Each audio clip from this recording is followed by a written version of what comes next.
Dan materi selanjutnya insyaallah akan disampaikan oleh Al-Ustaz Dr. Firanda Andirja Emma Hafidhahullahu Ta'ala. Kepada beliau kami persilakan. Faitafadhallah masykura. Bismillahirrahmanirrahim. Alhamdulillah, salatu wassalamu ala Rasulillah wa ala alihi wa sahbihi wa mawalah. Hadirin dan hadirat yang dirahmati oleh Allah Subhanahu wa taala. Kita berbicara tentang sebab-sebab kebahagiaan keluarga ya. Tentunya di antara tujuan utama yang dikejar oleh seluruh manusia di atas muka bumi ini dengan berbagai macam model mereka, baik yang saleh maupun yang fajir, muslim maupun kafir, baik lelaki maupun wanita, semuanya ingin mencari kebahagiaan. Tapi sungguhnya yang hendaknya mereka ketahui, di sana ada perbedaan antara kelezatan dengan kebahagiaan. Kalau kelezatan banyak dirasakan oleh manusia, baik bahkan mereka meskipun orang kafir maupun orang-orang fajir. Kelezatan dengan berzina mereka merasakan kelezatan, dengan minum khamar mereka merasakan kelezatan, ya. Dengan mendengar musik-musik mereka pun merasakan kelezatan, ya. Tetapi kebahagiaan perkara yang lain. Kebahagiaan adalah suatu yang ada di hati. Tidak semua yang merasakan kelezatan mendapatkan kebahagiaan. Makanya kita dengar bagaimana kabar-kabar tentang penyanyi terkenal di puncak-puncak ketenarannya. Orang-orang menantikan kedatangannya. Orang-orang sampai histeris menyaksikannya. Tahu-tahu dia bunuh diri. Tahu-tahu dia bunuh diri. Artinya apa? Untuk masalah kebahagiaan dia nol, tidak mendapatkan kebahagiaan sama sekali.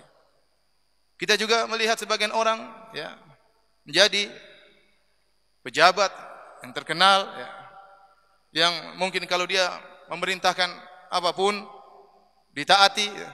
Tapi kita lihat dari wajahnya dia tidak bahagia. Ya, dia tidak bahagia. Sebagaimana kita dapati banyak orang kaya ya, yang merasakan banyak kelezatan.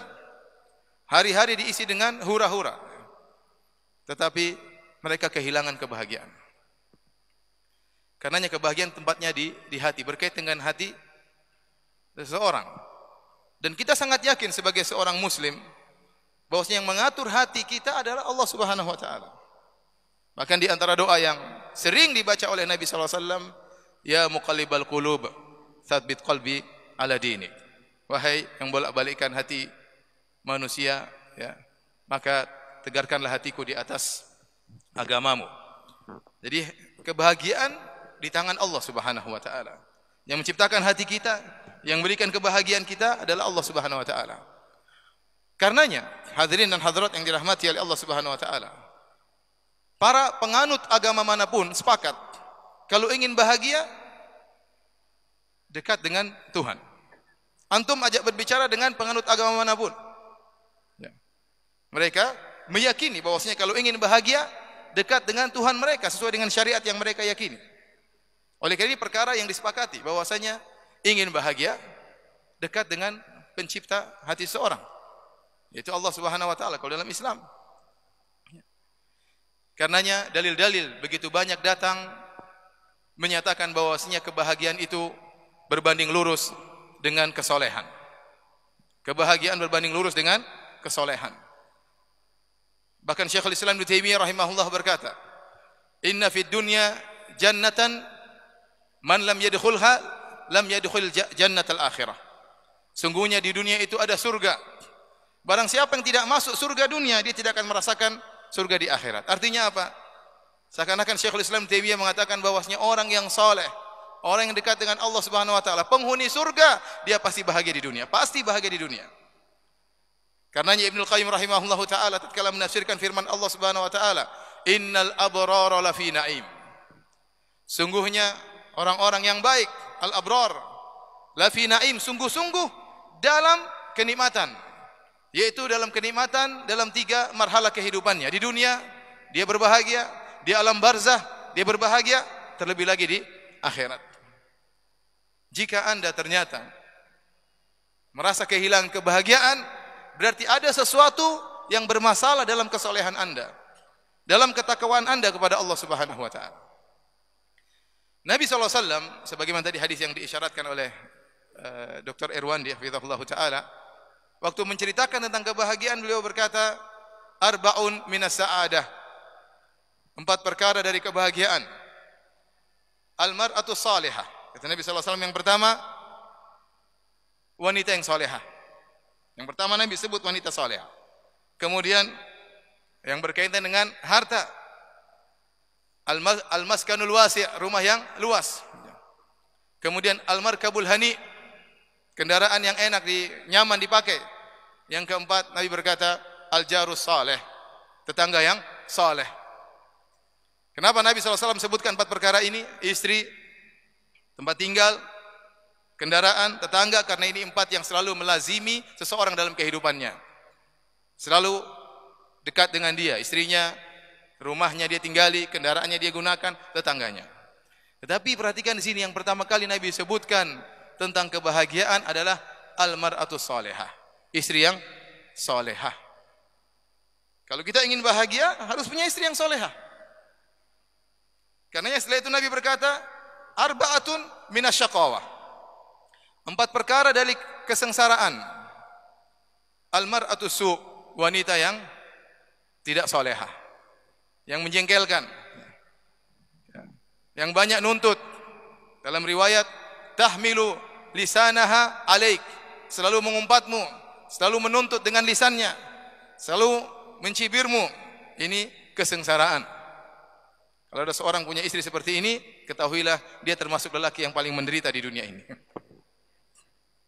Tapi barang siapa yang punya istri yang solehah, maka dia orang yang sangat bahagia. Makanya Nabi SAW berkata, ad-dunya mata' wa khairu mata'id dunya al-mar'atu salihah. Dunia itu perhiasan, dan sebaik-baik perhiasan dunia adalah istri yang salihah. Nabi tafsirkan dalam banyak hadis, di antaranya tentang wanita salihah tersebut, ya, taroha fatu'jibuka. Engkau lihat dia, engkau senang melihatnya. Kita tidak bosan memandangnya. Kita rindu untuk melihatnya. Itu berarti Anda sedang bahagia. Anda sedang bahagia. Wa taghibu anha fata'manuha ala nafsiha wa malik. Kalau kau tidak sedang di rumah, engkau merasa aman, engkau tidak khawatir dia ngobrol sama lelaki lain, chattingan sama lelaki lain, facebookan sama lelaki lain, ketawa ketiwi sama lelaki lain. Tidak, kau merasa aman. Tahu istri saya tidak seperti itu. Engkau bahagia kalau istrimu seperti itu. Dan kau juga nyaman dengan hartamu. Kau yakin, kau taruh harta di rumahmu, istri saya solehah, dia tidak akan menghambur-hamburkan harta saya. Dia tahu betapa sulit saya mencari harta. Dia tahu bosnya harta ini akan digunakan untuk kebutuhan keluarga. Ini ciri istri yang soleh, inilah kebahagiaan. Maksud saya, para hadirin hadirat yang dirahmati oleh Allah Subhanahu wa taala, kita kembali kepada kaidah kita bahwasanya kebahagiaan berbanding lurus dengan kesolehan. Semakin seorang, ya, tinggi tingkat kesolehannya, atau di sekitarnya orang-orang yang soleh, maka dia adalah orang yang berbahagia. Ini memacu kita, suami istri, untuk berusaha meningkatkan kesolehan. Kerjasama dalam kesolehan. Sungguh indah contoh yang disebutkan oleh Nabi SAW. Rahimallahu imra'an qama minal lail. Semoga Allah merahmati seorang suami yang bangun di malam hari. Fasalla, kemudian dia salat. Wa aiqadha ahlahu, kemudian dia bangunkan istrinya untuk salat. Fasallat, kemudian istrinya pun salat. Fa in abad, kalau ternyata istrinya dibangunkan tidak mau salat, nadhaha ala wajhil ma, maka dia pun mengambil air, dia percikan di wajah istrinya. Sebagian ulama mengatakan ini dalil boleh agak sedikit, maksa dikit istri untuk bangun salat malam. Wa rahimallahu imra'atan qamat minal lail. Dan semoga Allah merahmati seorang wanita bangun di malam hari. Fa salat, kemudian dia salat malam. Wa aiqadhat zaujaha, kemudian dia bangunkan suaminya. Fa shalla, kemudian suaminya pun salat. Fa in aba, kalau suaminya tidak mau bangun salat malam, nadhahat ala wajhil ma, maka dia pun percikan air di wajah suaminya. Dalam riwayat, fa in shallaya jami'an kutiba minadz dzakirin Allah katsiran wadz dzakirat. Kalau keduanya ternyata salat bersama, maka dicatat termasuk orang-orang yang selalu mengingat Allah, lelaki maupun wanita. Ini contoh kerjasama dalam rangka meningkatkan kesolehan antara suami dan istri. Dan banyak kerjasama yang bisa kita lakukan agar kita bahagia. Kerjasama bikin pengajian, kerjasama hadiri pengajian, kerjasama mendidik anak. Ya. Bukan kerjasama nonton sinetron.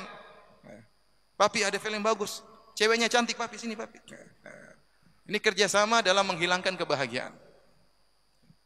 Ada kerjasama untuk meraih kesolehan antara suami dan istri. Dalam bentuk apapun, intinya kalau dalam rumah ternyata ada kesolehan, situlah kebahagiaan.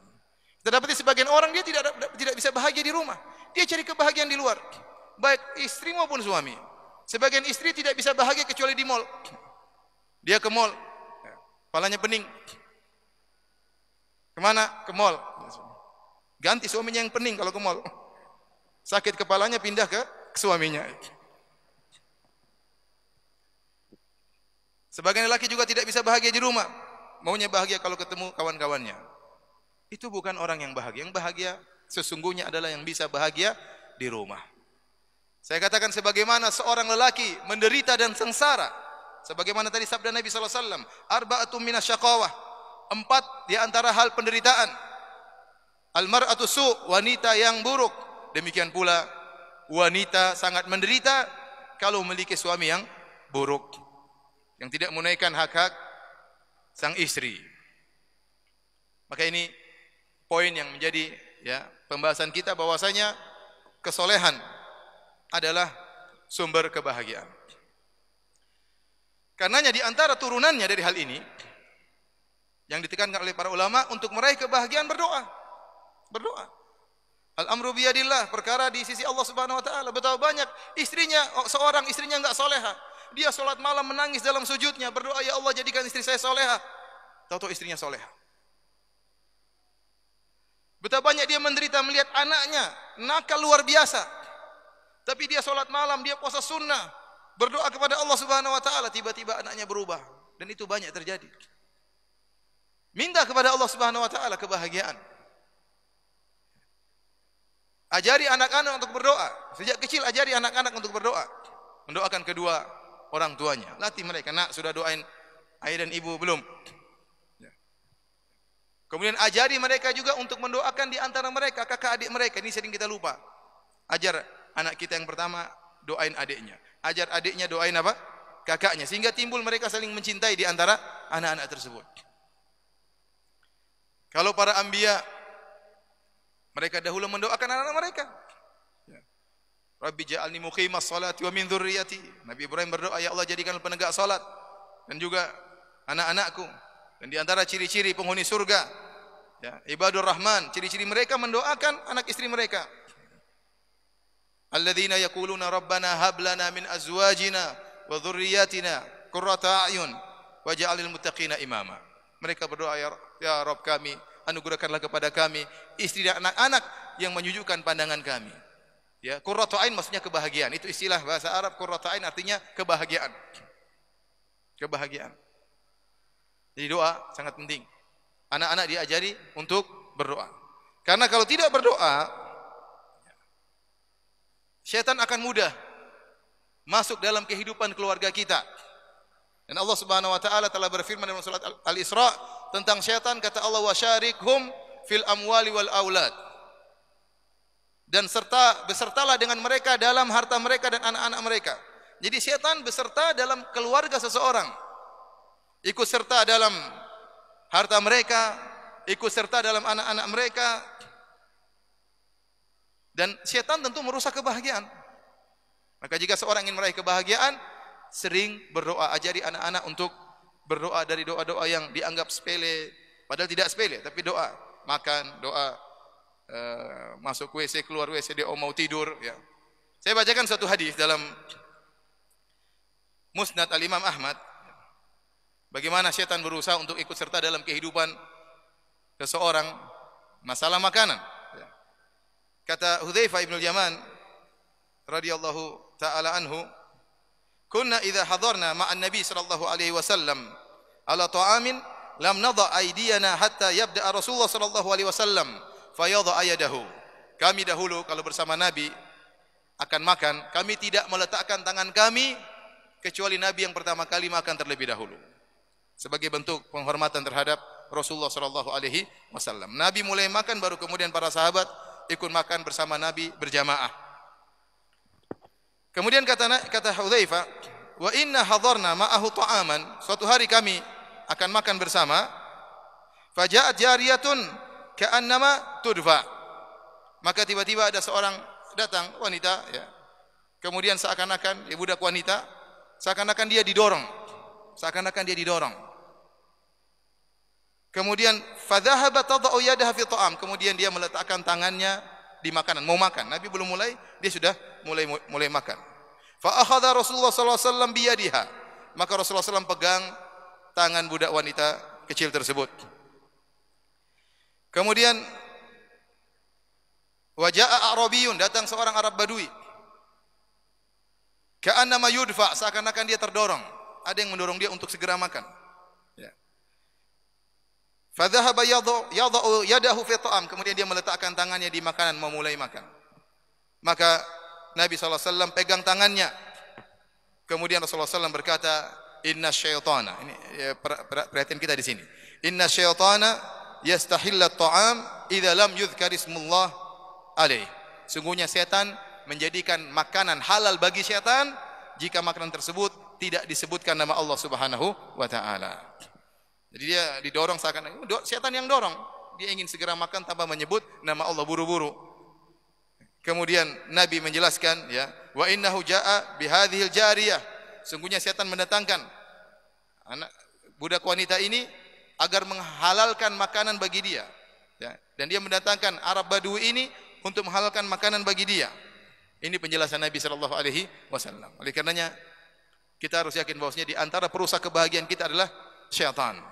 Maka untuk mengusir syaitan dari rumah kita, segala perkara yang bisa mendatangkan syaitan kita jauhkan dari rumah kita. Dan segala perkara yang bisa mengusir syaitan kita kerjakan. Maka diajarkan anak-anak untuk berzikir, kita sendiri pun harus banyak berzikir. Ada satu kisah yang disebutkan oleh Syekh Abdul Razak hafizahullah taala. Beliau bercerita, beliau bertemu dengan seorang dari Yaman di Masjid Nabawi. Sudah sangat tua, ahli ibadah. Tapi anak-anaknya soleh semua, anak-anaknya soleh kata Syekh. Anak-anaknya soleh semua.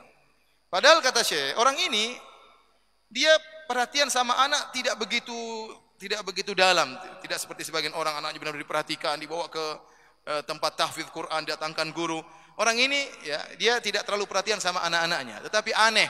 Kok bisa anak-anaknya soleh semuanya? Maka orang Yaman yang sudah tua ini, ahli ibadah ini, dia berkata kepada Syekh, dia mengatakan, "Saya tidak pernah saya lupakan. Setiap saya menggauli istri saya pasti baca doa sebelum apa? Berhubungan. Bismillah Allahumma." Sudah hafal belum? Bismillah Allahumma janibna syaitan wa janibi syaitan ma razaqtana. Ya Allah, jauhkanlah kami dari syaitan ya, dan jauhkanlah syaitan dari rizki yang kau anugerahkan kepada kami, itu anak-anak di antaranya.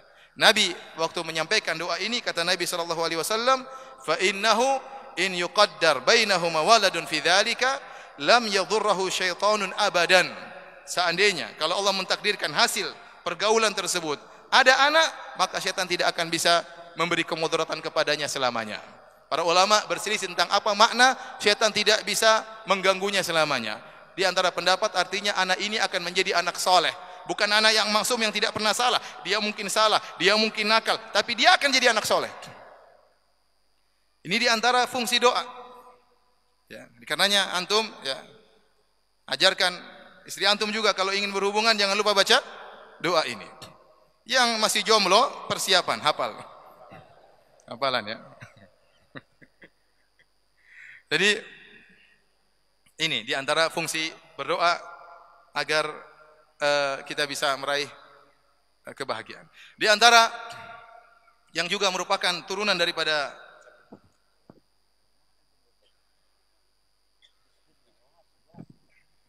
di antara sebab kebahagiaan yang disebut dengan ya, Kitabus Sa'adah, kitab kebahagiaan yang sering dilupakan oleh banyak orang, itu kitab sumber kebahagiaan, itu Al-Quranul Karim. Al-Quranul Karim. Sejauh mana Anda perhatian dengan Al-Quran, Anda akan semakin bahagia. Allah telah mengatakan, wa syifaa'un lima fis sudur. Al-Quran itu adalah obat bagi apa yang ada di dada. Semua penyakit hati, obatnya Al-Quran. Dan terlalu banyak penyakit dalam hati kita yang membuat kebahagiaan itu hilang. Mudah marah, hasad, dengki, suudzon, itu semua penyakit hati. Kalau orang baca Al-Quran dengan benar-benar ingin mencari faedah, tadabbur, maka akan seluruh penyakit hatinya akan hilang. Makanya kalau orang sedih, Nabi ajarkan doa untuk apa? Antajal Qur'ana rabi'a qulubina. Ya Allah, jadikan Al-Quran ini sebagai penyejuk hati kami. Wa dhahaba gumumina wa ahzanina, untuk menghilangkan kesedihan hati. Jadi Al-Quran itu kitab kebahagiaan. Tekankan kepada istri kita, anak-anak kita untuk sering baca Al-Quran.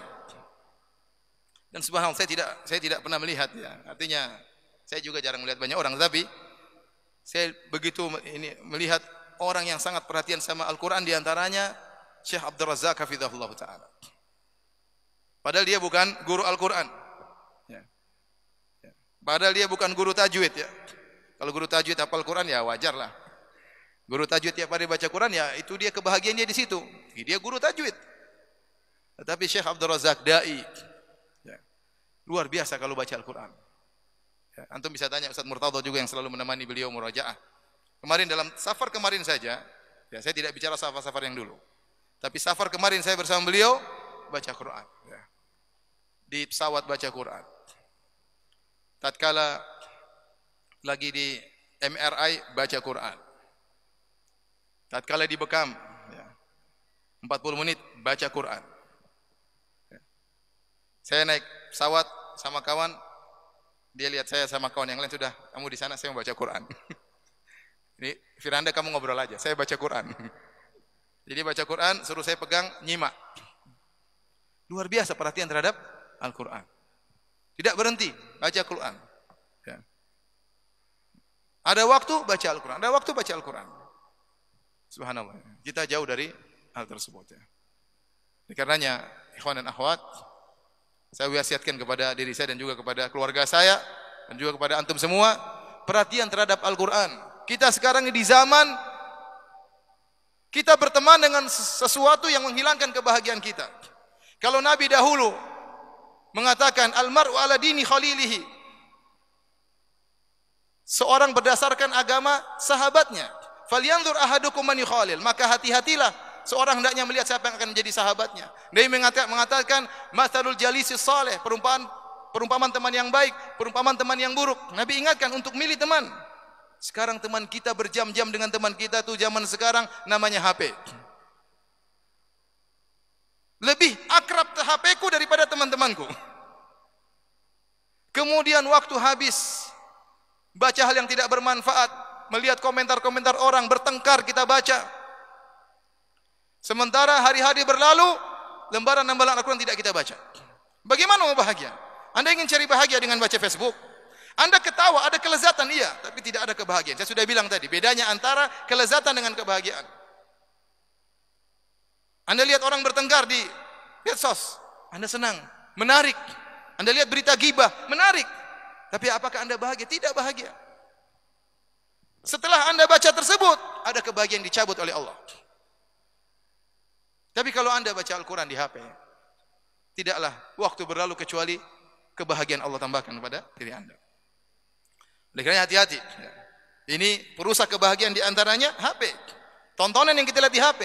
Dan betapa banyak musuh-musuh kita masukkan racun dalam HP kita. Dia gambarkan kebahagiaan suatu yang begini. Model yang mereka, inilah kebahagiaan. Padahal itu kebahagiaan semua. Itu justru kesengsaraan. Orang-orang akhirnya belajar, oh kalau bahagia begini. Entah belajar lewat sinetron, entah belajar lewat tulisan, entah belajar lewat apa. Sehingga terbentuk dalam benak mereka namanya bahagia itu seperti ini. Ternyata itu sumber kesengsaraan. Yang saya ingatkan kembali kepada diri saya pribadi, pada keluarga saya, istri saya, anak-anak saya, kepada antum sekalian, jangan sampai hari-hari lewat Anda tidak baca Al-Quran.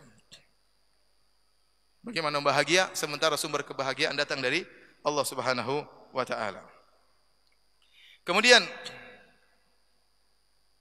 ada pun yang berkaitan khusus tentang kebahagiaan keluarga, muamalah antara suami dan istri dan anak-anak, ya. Tadi sudah kita sebutkan bahwasanya kesolehan berbanding lurus dengan kebahagiaan. Dan yang namanya kesolehan itu bukan hanya hubungan antara kita dengan Rabb, dengan Allah Subhanahu wa taala. Tapi namanya kesolehan juga adalah hubungan antara kita dengan sesama kita. Ingatlah bahwasanya hak yang paling banyak harus kita tunaikan di antaranya adalah hak pasangan kita. Hak pasangan kita. Suami harus menunaikan hak istrinya, istri harus menunaikan hak suaminya. Kita berinteraksi dengan orang lain tidak lama. Saya berinteraksi dengan para ustadz tidak banyak. Dalam majelis tertentu kita berinteraksi. Tapi saya interaksi dengan istri saya, dengan anak-anak saya, waktu terlalu banyak interaksi dengan mereka. Terlalu banyak hak berkaitan dengan saya, hak mereka. Sebagaimana terlalu banyak hak suami yang akan berkaitan dengan seorang istri dan sebaliknya. Oleh karenanya seorang yang soleh atau wanita yang soleha adalah seorang yang menunaikan hak pasangannya. Ingatlah kalau seorang tidak menunaikan hak pasangannya, dia abaikan, dia lalaikan, maka dia akan binasa pada hari kiamat kelak.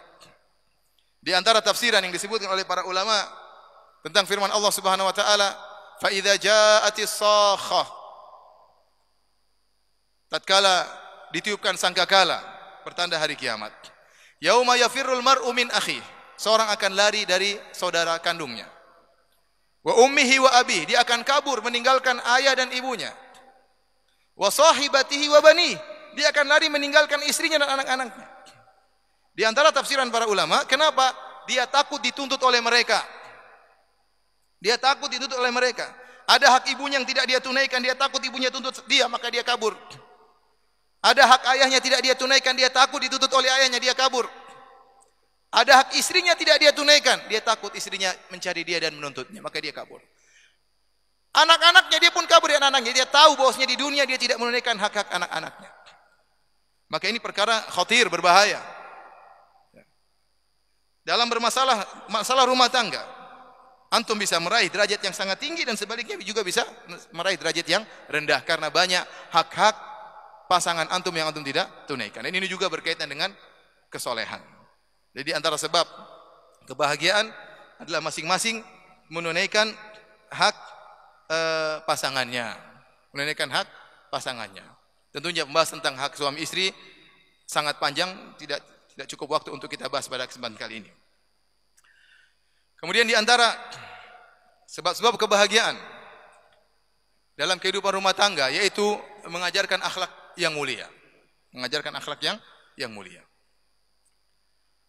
Kita ajarkan kepada istri kita, kepada anak kita tentang akhlak yang mulia. Di antaranya contoh akhlak yang sangat penting dalam kehidupan rumah tangga, sabar. Sabar. Dalam kehidupan rumah tangga ada banyak gelombang yang menghantam, ya. Banyak angin yang berhembus yang menghantam. Setiap orang merasakan demikian. Ya. Maka kita ajarkan kepada keluarga kita, istri anak-anak kita untuk menjalankan suatu akhlak yang sangat mulia, namanya sabar. Kenapa? Karena tidak semua yang kita inginkan terwujudkan. Tidak semua yang kita inginkan terwujudkan. Kita berharap anak kita hafal Quran, belum tentu dia hafal Quran. Kita berharap istri kita seperti ini, ternyata belum tentu. Kita berharap suami kita soleh luar biasa, ternyata tidak sesuai dengan apa yang kita harapkan. Kita ajarkan kepada istri kita, anak-anak kita, apa itu namanya? Kesabaran. Oleh karenanya, janganlah tatkala kita di rumah, kita menunjukkan akhlak tidak sabar. Ya. Sehingga secara langsung, kita mengajarkan kepada anak-anak akhlak yang buruk, yaitu tidak sabar. Sabar dalam mendidik istri, sabar dalam mendidik anak-anak, sabar dalam belajar, sabar dalam menjalankan ibadah, ajarkan kepada mereka tentang akhlak ini. Kemudian terutama antara kita dengan istri, akhlak yang mulia di antaranya memaafkan. Memaafkan. Saya ingatkan ya kepada para ibu-ibu, para wanita ya, tentang salah satu ciri-ciri penghuni surga, wanita penghuni surga. Kata Nabi sallallahu alaihi wasallam, "Ala ukhbirukum bi nisaikum min ahli jannah." Maukah aku kabarkan kepada kalian tentang wanita penghuni surga di antara kalian? Maka Nabi sebutkan sifat-sifat mereka, di antaranya kata Nabi sallallahu alaihi wasallam, "Al-a'udu ala zawjiha," yang selalu kembali kepada suaminya. Idza ghadiba, kalau suaminya marah, ja'athu, maka istrinya segera datang menemui suaminya. Fatada'u yadaha fi yadihi, kemudian dia meletakkan tangannya di atas tangan suaminya. Wa taqul, kemudian dia berkata, la adzuqu ghamdan hatta tardha. Aku tidak bisa tidur sampai kau maafkan aku. Ini sifat istri yang solehah penghuni surga. Dia mudah minta maaf, tidak mengikuti egonya. Suami yang minta maaf, kalau salah tidak mengaku salah. Tapi istri yang solehah, dia kalau salah segera minta maaf. Datang kepada suaminya, meletakkan tangannya di atas tangan suaminya. Dia berkata, wahai suami, kau tidak bisa tidur sampai kau ridho kepada aku. Bahkan dalam sebagian riwayat, Nabi SAW berkata, ya, idza zalamat au zulimat, jika sang wanita zalamat, dia yang bersalah, dia minta maaf. Au zulimat, bahkan jika dia yang dizalimi, suaminya yang bersalah, dia tetap minta maaf. Ini akhlak memaafkan, ini akhlak yang luar biasa. Akhlak mau minta maaf juga akhlak yang luar biasa, yang memudahkan seorang untuk masuk surga dan untuk bahagia. Karena kalau terjadi pertengkaran dalam rumah tangga, ya, repot, kebahagiaan hilang ya. Kebahagiaan itu hilang. Kalau kita bertengkar sama orang jauh, kita jarang ketemu, nggak ada masalah ribut-ribut, kemudian kita berpisah. Tapi kalau kita bertengkar sama istri kita, bertengkar sama suami kita, apalagi istri kita cuma satu, ya udah, kita di dalam rumah itu nggak ada second opinion. Sudah pasrah di situ, kemudian ribut di situ, gimana mau bahagia? Percuma di luar orang sanjung-sanjung antum, percuma di luar orang cium tangan antum, sampai di rumah kemudian ribut. Percuma di luar orang hormat, takut semua sama antum, sampai di rumah ribut sama istri. Mana kebahagiaan? Oleh karenanya, kita kalau punya salah, berbesar hati untuk minta maaf dan siap untuk memaafkan. Ya akhi, kita di antara muamalah dengan kawan-kawan, teman kita salah, kita mudah maafkan. Kalau kawan kita salah, kita mudah maafkan. Istri lebih utama untuk kita maafkan, suami lebih utama untuk kita maafkan. Dan ngapain kita simpan dendam sama istri kita, dendam sama ibunya anak-anak, dendam sama teman tidur kita? Ngapain dendam sama, ingin dia juga celaka atau ngapain ya? Allah berfirman, wa anna sa'ata atiyatun la raiba fiha. Ya. Bahwasanya kematian itu, ya, wa inna sa'ata la atiyatun fasfahi safhal jamil. Kata Allah bahwasanya hari kiamat itu akan tiba, fasfahi safhal jamil. Maka maafkanlah dengan maafan yang baik. Sebentar lagi hari kiamat. Ngapain ente dendam-dendam? Ngapain ente ribut-ribut? Ngapain ente balas? Ngapain ente ingin dia juga celaka? Sebentar lagi hari kiamat, paling tidak sebentar lagi Anda meninggal dunia, sudah maafkanlah. Inilah kehidupan dunia. Ya. Ini saja para hadirin dan hadirat, tentunya masih banyak poin-poinnya, ya. Namun ya, waktu yang terbatas, kita cukup sampai di sini saja. Semoga Allah memberikan kebahagiaan kepada kita semua. Semoga Allah menjadikan kita keluarga yang bahagia di dunia dan pertemukan kita dan keluarga kita di akhirat kelak. Amin ya rabbal alamin. Ya. Insyaallah. Syukran Ustaz Dr. Firanda Andir Jaim hafizahullah taala yang telah menyampaikan sesi testimoni dan juga materinya.